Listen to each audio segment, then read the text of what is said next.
Thank you.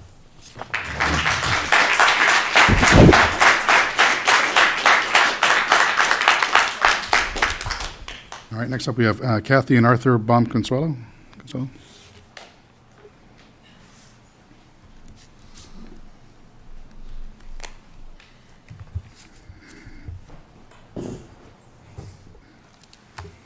Hello, my name is Kathy Bonconcelio, and I'm a resident here in Plymouth with my husband Arthur.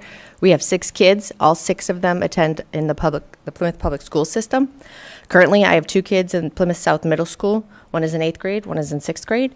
When we received the email alerting us to the new sex ed curriculum, within a day, within 24 hours, I emailed the health teacher and said, I'd like to review this curriculum. I'm concerned what is in it, what the details are. We went back and forth. Took over a month to get in to review it because they said they could not email it. It was not accessible online. There was no way for me to review it. So I was able to make the appointment and sit down with Stacy Rogers and Jenna Sorensen, and they gave me a binder of information. In the binder was a printout, 6 slides per page, easily over 100 pages. I only had 2 hours because I had a preschooler to pick up at the PEC program. So I sat there and they watched me read it for 2 hours as I went over the curriculum. Some of the print was extremely small because there were 6 slides per page. And I have 20/20 eyesight. I have extremely good eyesight, but I couldn't read it, which really begs the question, why is this so hard for parents to access this curriculum? When it came to questions I had, most of them they were able to answer. Some of them they could not. One specifically was in the section that I had the most concern about regarding STDs. This section that I was specifically had questions on regarded a high risk, a low risk, and a no risk of contracting an STD. In the section on oral sex, it specifically listed a cut open condom as a low risk behavior while performing oral sex, to which I said, what is a cut open condom? Neither of them knew, which begs the question, why are we teaching this to 8th graders? If 2-3 adult grown women in a room didn't know what this was, why is this appropriate content to be teaching an 8th grader? My son was going to be presented this information. It is concerning the number of detailed contraceptions and STDs they were going over, the games that they were proposed to play, where somebody was the menstruation and another person was a sperm and another person was a contraception, and then this person was going to block the sperm from fertilizing the egg. I mean, I can't imagine my 8th grader doing this because it would just dissolve into hysteria. I honestly think that if my son was an ovulatory egg and his friend was a sperm, that would be a horrifying game to play in class, and I can't imagine any 8th grader would feel comfortable doing this. So backing up, my question to you, which I know you can't answer, is have you reviewed this curriculum in its entirety? And all the people who's supposed to support it, have you? Thank you. Hi, my name is Arthur Bonconcelio, and have 6 kids in the Plymouth public school system. And I'm going to voice my objection really clearly. This is not age appropriate for 8th graders, period.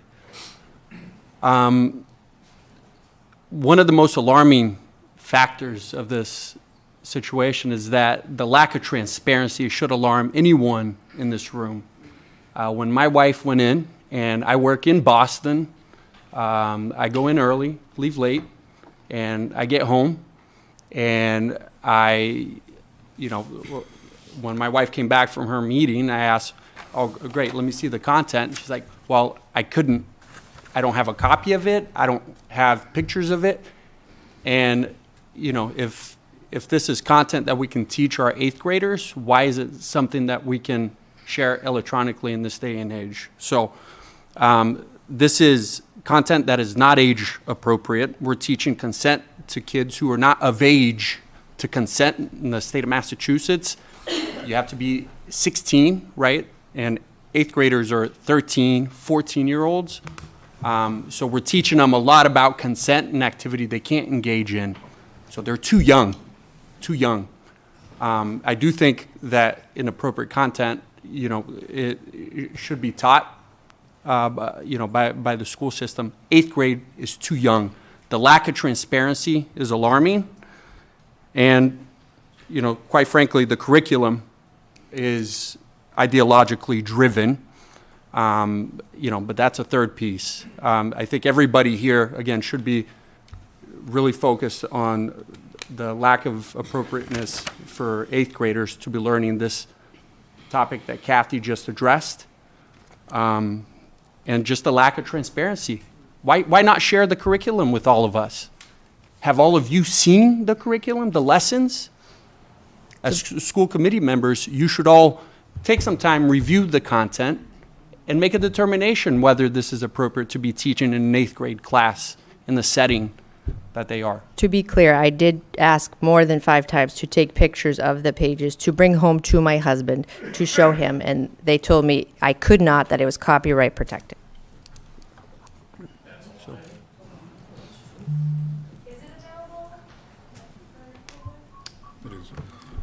We'll address that during.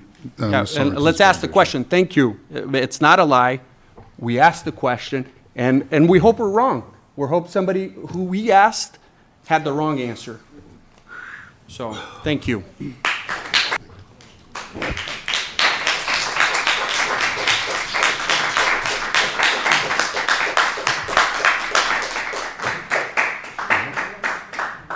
Next on the list, I don't know if you both plan on speaking, we have Wrestling and Belinda Brewster. We'd like to exchange with the Fitzgibbons, if that's possible. That's fine. They are next on the list, so Jessica and Brian Fitzgibbons.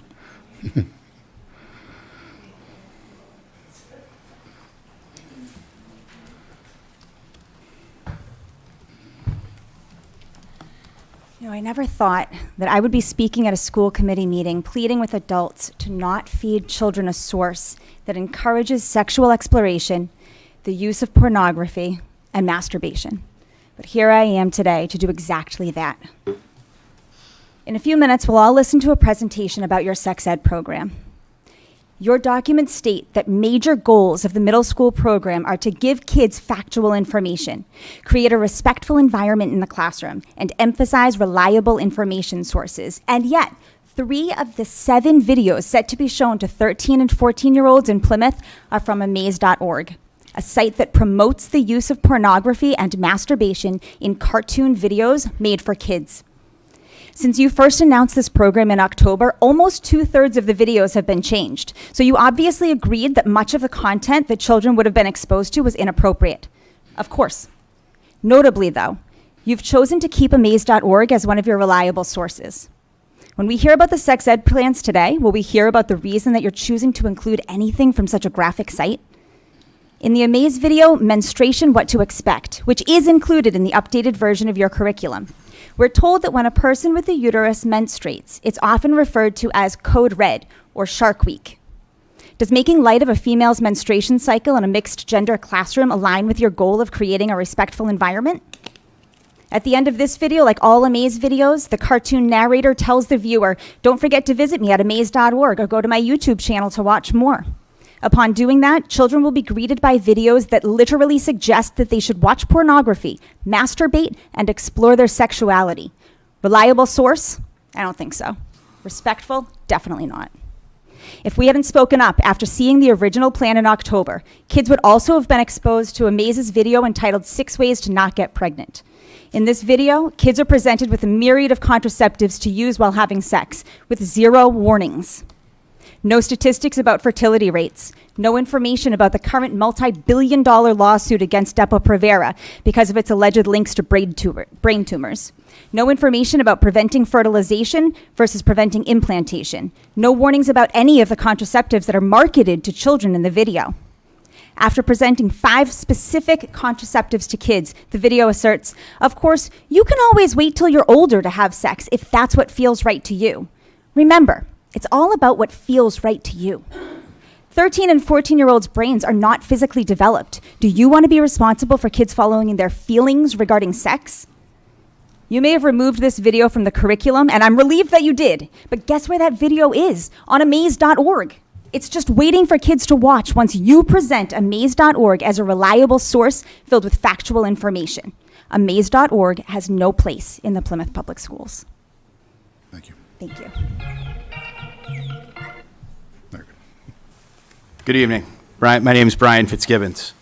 And positions on the academic merit of this program can certainly vary, as you heard tonight. Some will be for it, some will be against it.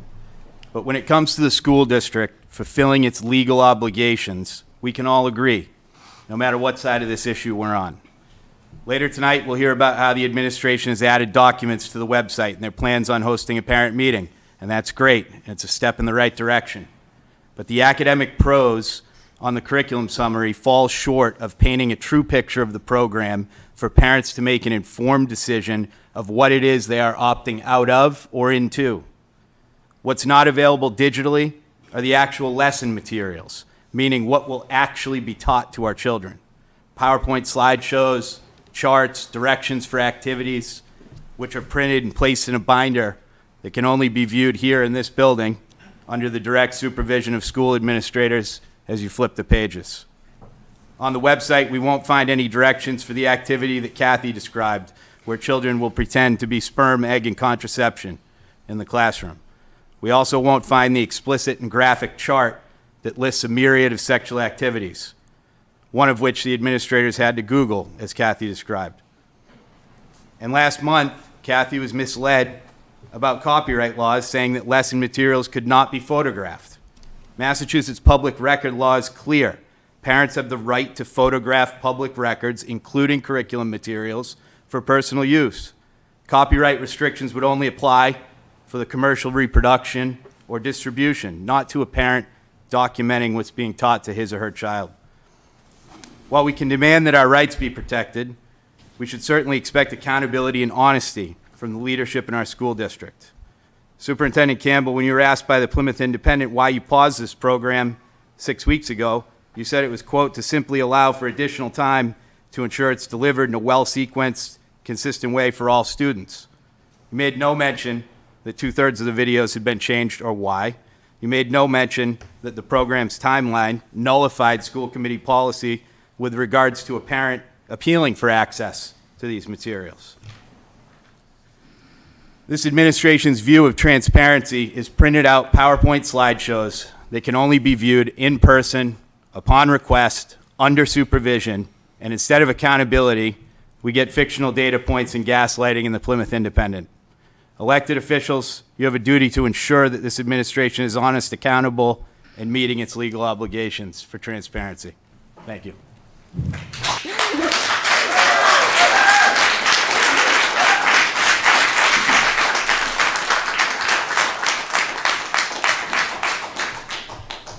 All right, do we have anybody else willing to speak?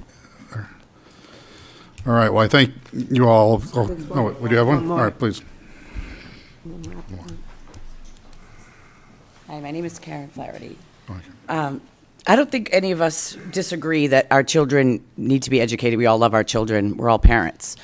I think what we really need to agree on is the fact that these videos are ridiculous.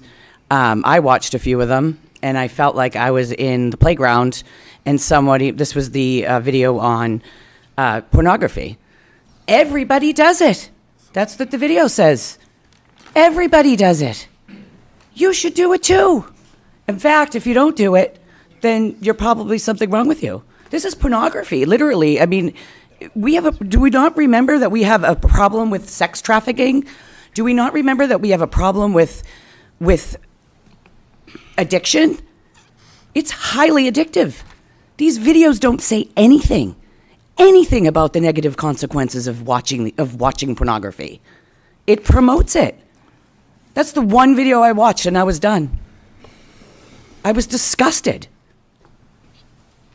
Like, I'm sure each and every person in this room probably has a person or a husband or somebody that's addicted to pornography. You don't teach it to 13-year-old children. And don't even get me started with social and emotional learning and leading with your feelings. If it feels good, it must be good. You don't feel good in your body. Something must be wrong. We don't lead with our feelings. Why do we teach children to lead with feelings? I'm disgusted. I'm horrified. We lead with truth. What do you base your truth on? These videos, if you follow the rabbit trail, Planned Parenthood, political agendas, ideologies. We're not stupid. You guys paid a lot of money. Somebody, some evil is after the hearts and the minds of our children, and it stops today. We are not going to tolerate it. These are the hearts and the minds of our children. Your children, my children, every child. Doesn't matter. We should be uniting. All I see is division. What does this have to do about the church? We're families. They're family. That's the foundation of community. Family is foundation of community. Why are we fighting with each other? This should not be allowed. It's political. You paid money for this. You got grants for this. I took my kid out a long time ago. I was told to, actually, because I came in here for information. And I was denied it as well, Miss Stacy Rogers. I had to come with numbers and lawyer things and all this stuff that I wasn't educated on. But I'll tell you right now, I took my kid out. I still have one in the system, but he's smart enough to fall for any of this.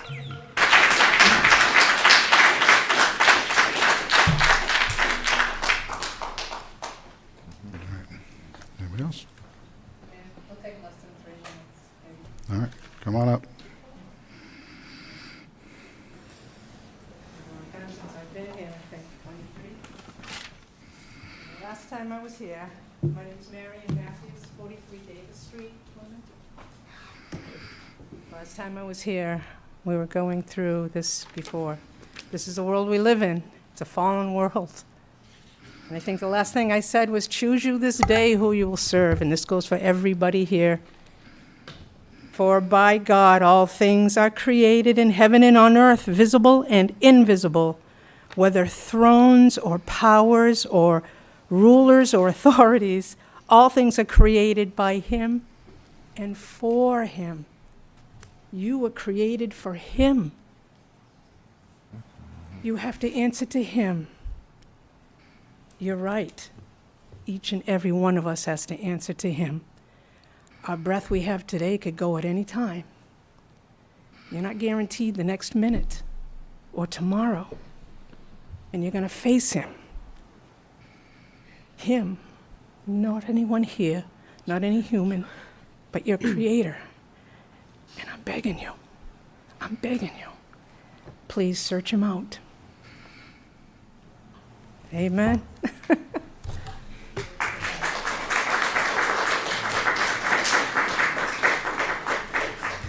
Do you have anyone else?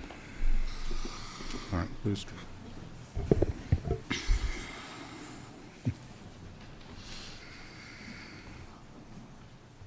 I was not planning on speaking. I'm sorry. I'm Dr. Jennifer Cochio-Thompson, and I'm a pediatric nurse practitioner.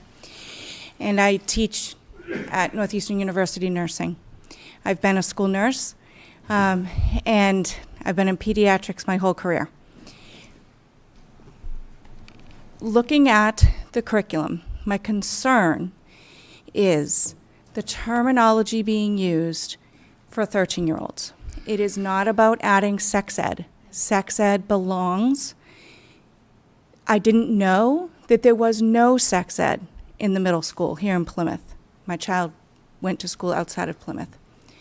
Comprehensive sex ed is not the same program as traditional sexual education. What you have right now in the high school is not comprehensive sex ed. You have a traditional sex ed program. So what we're talking about is changing lanes, changing programs. The terminology in the videos being offered are heightening the awareness that our young children are going to be able to see. So instead of discussing what masturbation might be, there is a video showing what masturbation is. Is that age appropriate for a 13-year-old? That's what we need to be asking. Is having a game where they're discussing different types of condoms for oral and anal sex appropriate for a 13-year-old? That's the conversation. And that's what I hope that you're willing to look at for age appropriateness. What sex is age appropriate. Our bodies, male, female, what's happening is age appropriate. But the intricacies of how to have oral sex, how to have anal sex, and what products to use is at a different level. And that's what the conversation should be about. Thank you. Thank you.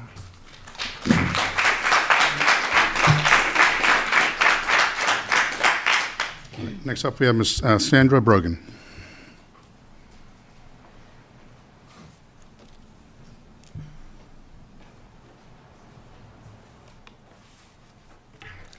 Good evening, and thank you for the opportunity to speak before you. My name's Sandra Brogan, and I live in 15 Trina's Path in Plymouth. I've heard that some in the Plymouth school system are pushing for a radical sex education curriculum. My questions are, is this true? Where are you in this process? Will parents, grandparents, community members have a chance to look at these materials? Will those people who just spoke have a chance to see them up close? Not that we all, many of us, want to see it, but we do want to protect our children from sexualization and obscenity. We have laws on the books here in Massachusetts against obscenity. So common sense dictates that school children should absolutely not be subject to this. We cannot be breaking our own laws on obscenity in our school systems. A friend told me that she just saw the presentation of what is proposed for Plymouth. As a married woman who is a mother, she was outraged at what was potentially going before the children. She had never even heard or seen some of the things that were being described, okay? So, little much. Our emphasis should be on teaching the basics, reading, writing, and arithmetic. Students should be able to sign their name, write their own name, sign it, cursive writing. And I am a teacher. I have been a teacher. I taught in a public school for 40 years, 37 in my own classroom. Students should be able to deal with financial matters, like resolve a checkbook. Sex education should be scientific and factual, not encouraging having sex, not getting people turned on looking at some of these materials that are before them. Let's see. I wonder why explicit materials, so I've heard, I didn't see it myself, but my friends did, are being given, this is being given to children. Is our state of Massachusetts promising money to the school system, or could it be money will be withheld from our school system if we don't accept it? You as educators and school committee members will be responsible before God Almighty for what you do regarding having pornography before our children. Schools should be helping to give wisdom to their students. The Bible is a book of wisdom. Proverbs 9:10 says the fear of God is the beginning of wisdom. The Bible should be required reading if you really want them to be wise, to have wisdom. The 10 Commandments should be on the walls of the school like they used to be, so that children will know right from wrong and wrong from right. It won't be waffling over and won't have any foundation, which is what is happening now. While God loves everyone, loves everyone. He gives us all a choice, blessing and cursing, life and death. God says in his word to choose life and blessing so you and your children will live. So choosing death and cursing could you're mean 3 minutes. the opposite. 1 second. Choosing a vile pornographic sex education program is a curse to our children and our community. Don't do it. Don't do it. Thank you.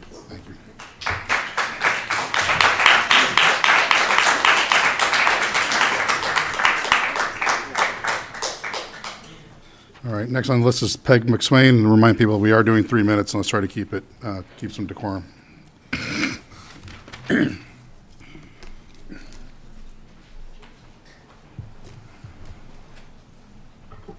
Hello, how are you? I didn't sign up to speak. I actually just put my name on the list because I was told to, because I was checking in. But having heard some of what we're hearing tonight, I did just want to say one thing. I'm an HR, the head of human resources for a major property management company in the Boston area, and I see the effects of children who do not have the basics in reading, writing, and arithmetic, and what happens to them in terms of their careers. And I think that's what we should be focusing on. We shouldn't be focusing on inappropriate content for children. Does some sex education make sense? Of course. We all had it when we were in middle school and high school. But it's the radical content. It's the inappropriate content. I wouldn't talk about some of the stuff that was in that curriculum with my adult friends, and I don't expect it to be shared with young children. I think we should be focusing on the things that are going to give our children a well-rounded education that will tee them up for success as adults in the real world. And we should not be ignoring the basic values and basic skills that should be taught to children. Again, not radical content, but things that will help them prepare for a working career that will lead to success. So, thank you. Thank you.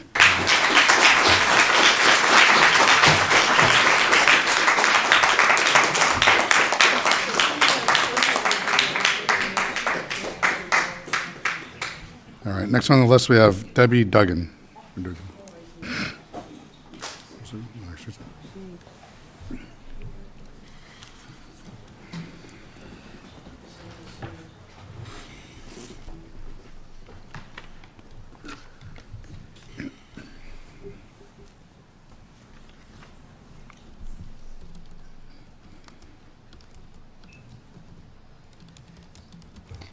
Good evening. My name is Debbie Dugan, and I am a resident here in Plymouth, and I am a former school board candidate. I interviewed in January of this year, and then I ran unsuccessfully in May.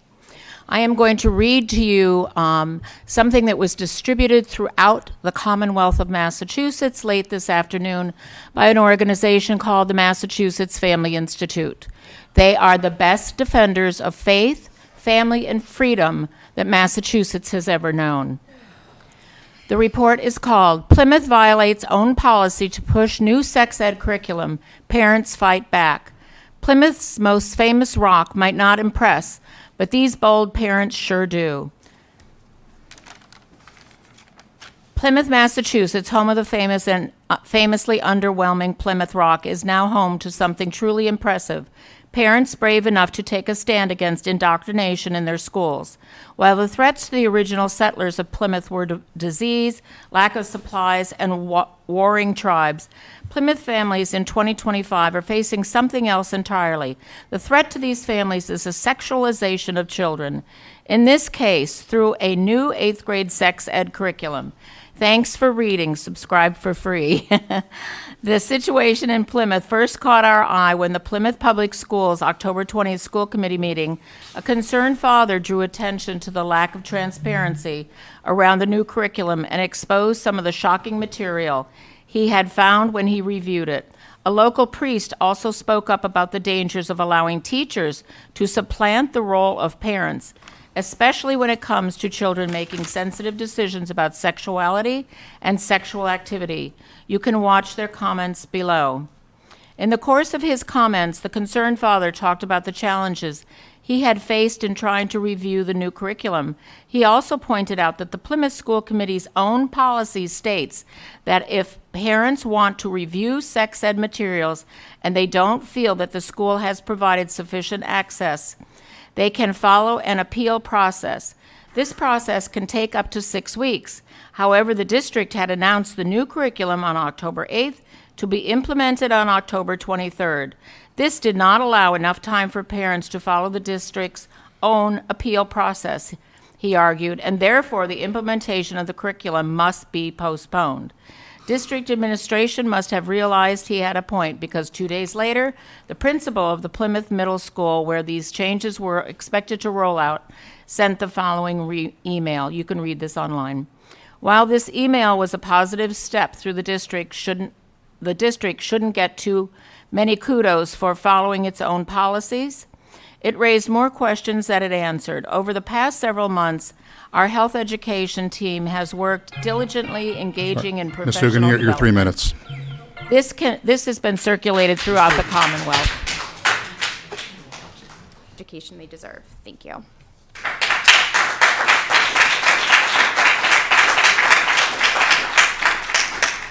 Yes, and Brewsters, you're welcome to speak. I thought you were giving up your spot, not swapping, but not an issue.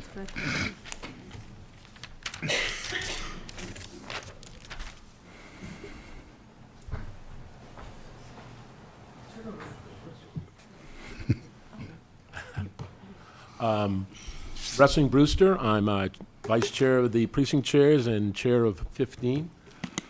Firstly, I'd just like to mention how dismayed I am that this has become an anti-Christian campaign. I see parents that want their voice heard. I think that I'm concerned at how we got here. We've got here because I think that we've become a society that wants the institution to raise our children. And one of the things I heard was that the reason that they're doing this is because parents aren't doing it, and it's all out there. Well, I say to the parents behind me that it's time to take your children back and make sure that you are teaching this. And to the institution, I say, maybe we should start looking at saying it's not appropriate to have sex at that age, and maybe it's appropriate to have adult education, how to talk to your kids about sex.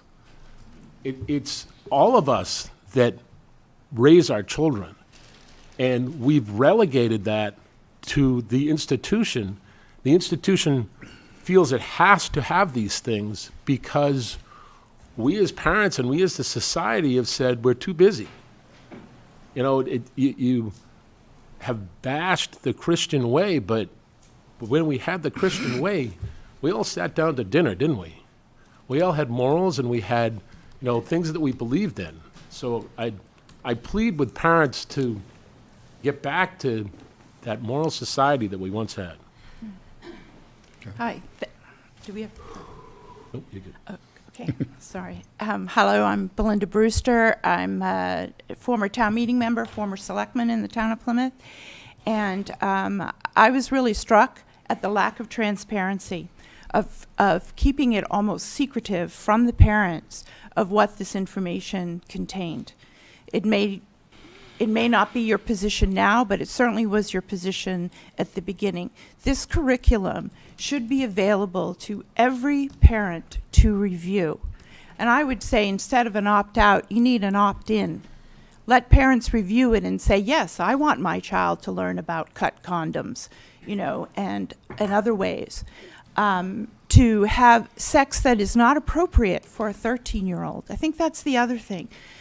I can understand high school age, but to lower it to 13, 14-year-olds to receive such explicit information like this. And I understand that parents want their children to be safe, but it is the parents' responsibility first to teach the children, their own morals. And everyone says, oh, well, religious people should not force their opinions on other parents. Well, I'm sorry, the other parents shouldn't force their opinion on people who go to church and who want to live in a better society than the one that we have now, where it's okay to tell 13-year-olds, do what you feel. Yes, I understand safe sex, but why aren't we it's hard enough to be a parent today with the social media. And I have heard that one of the reasons is, well, it's all out there, the kids all get it on social media. Well, parents can do controls on their social media, but school shouldn't be another place where they have to fight and in disagreement of what their children are being taught. I understand the parents who want this taught, you know, this level of detail and age inappropriateness is, I think, what is most bothersome. This is 13-year-olds. You know, the age of consent is 16, which to me is also too young. Why isn't the school supporting parents and saying abstinence is a way to go? Having sex, we all know, way too young is emotionally crippling, physically crippling, and spiritually crippling, especially to young girls. So I would just implore you that you not go the comprehensive route. There's a basic route that I know is also available. Do not teach these sort of advanced sexual techniques to children. Support parents. Support parents in helping their children to grow up without being pressured by sexual.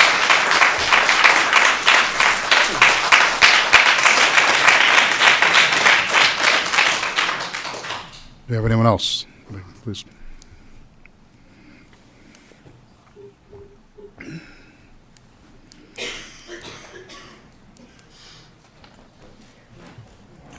Good evening, everybody. Thank you for having me. My name is Eric Moschino. First thing I'll say is I'm glad my kids are done with school. Second thing, the lady that just was up here, fantastic. I think she hit the nail on the head. And thirdly, when I blurted out that was a lie, I was actually agreeing with what you were saying. One of the things we talked about a lot tonight, well, other people did, was consent. The age of consent in Massachusetts is 16. That's the law. It's not negotiable. You folks don't have an opinion on that. So, specifically to the administrators, you're advocating to share sexual material with children who aren't of age to consent. When adults do that, we have these wonderful people, that police officers, they arrest them. That's not a joke. That is serious. People get arrested for this. Adults talking to little kids and sharing this kind of material with children. Like this woman who's claiming they're in churches. They're pedophiles. They're in all walks of life. It has nothing to do with church. Literally, right now, that's what you're promoting. That's terrifying to me. Let's have regular sex ed. The biology of it's fine. Why do you need comprehensive sex ed? Perhaps we could make something else comprehensive, like nutrition ed. People don't know how to eat. Nutrition in this country is terrible. We have all kinds of people who are unhealthy because of that. And that's always age appropriate. But to talk to little kids makes you, everyone that votes for this and part of it, kids under 16, it makes you all groomers, you know, and that is a disturbing thing to me. So that's my piece. I really hope that you folks do the right thing and protect our children. They deserve to remain innocent for as long as possible. Thank you.